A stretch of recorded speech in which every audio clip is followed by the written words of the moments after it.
ஐயோ மச்சான், ஒருத்தங்க இருக்கிறாங்கடா. ஒருத்தங்கன்றதோட பாட்டி, அம்மாவோடைய அம்மானே சொல்லலாம். ஐயோ என்ன நாங்கள் அப்படி பண்ணிட்டோம் அந்த அம்மாவுக்கு? ஒன்றும் இல்லை, நாங்களாம் கேட்கல. நாங்கள் வந்து காலேஜ் முடிச்சுட்டோம், ஜாபுக்கு வந்து போக போகிறோம். என் பசங்களுக்கு வந்து பேக் வந்து வாங்கி கொடு அப்படின்னு சொல்லி சொன்னாங்க. பொதுவாகவே வந்து ஒரு பாட்டி ஒரு தாத்தா இருந்தாங்கன்னா, நீ பேக் வாங்கி கொடு, நீ பென்னு வாங்கி கொடு அப்படின்னு சொல்லுவாங்க தானே. அந்த மாதிரி யதார்த்தமாக எங்கள் மம்மி சொல்லிட்டாங்க. அதுக்கு வந்து எங்கள் டேடி வந்து திட்டாருன்னு வச்சுக்கோங்க.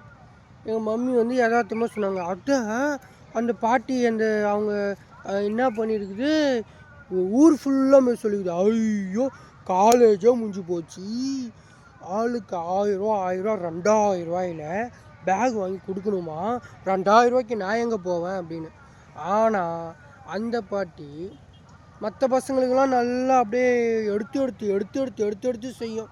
அது எங்கள்கிட்டே பெருமையெல்லாம் சொல்லிக்குது, நான் அவங்களுக்கு இதை பண்ணிக்கிறேன், இவங்க இதை பண்ணிக்கிறேன்னு. ஆனால் எங்களுக்கு செய்யறதுக்கு 1 ரூபா கூட அதுக்கு மனசு வராது. நாங்களும் கேட்க மாட்டோம்.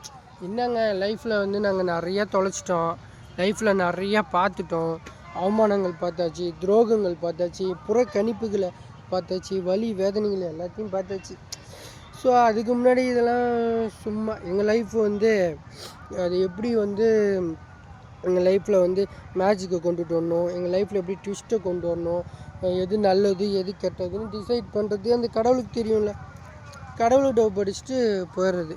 இது மாதிரி தான் வந்து உங்கள் வீட்டில் உங்கள் தாத்தா பாட்டி இந்த வயசான கேஸுங்களாம் இதே மாதிரி தான் இருக்குதுங்க அப்படின்னா கமெண்ட் பண்ணுங்கள்.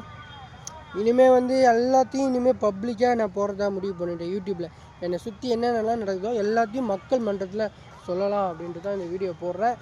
எங்களுக்கு நீங்கள் இருக்கீங்க, அப்புறம் என்னங்க.